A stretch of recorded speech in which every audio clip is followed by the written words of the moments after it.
When it comes to politics, the Verify team is here to get you the facts, avoiding spin and sticking to the truth.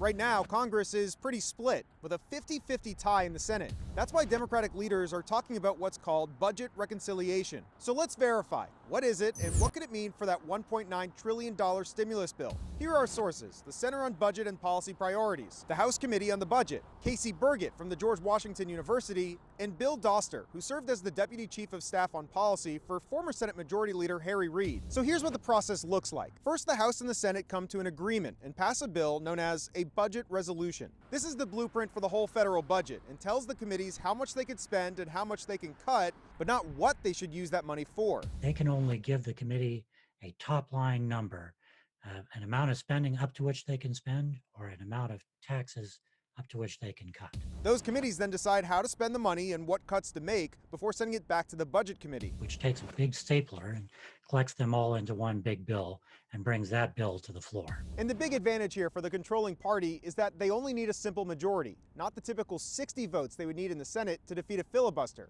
But there are rules. The big one is called the Byrd Rule. To simplify, the added legislation must be related to the budget. It has to affect spending levels. It can't just be to put up the Bill of Rights in every classroom. A senator can object to this legislation if they think it breaks the rules through what's called a point of order. It's then up to the Senate parliamentarian to decide if it stands. Right now, that's Elizabeth McDonough. It's a lot of power for somebody that's not elected.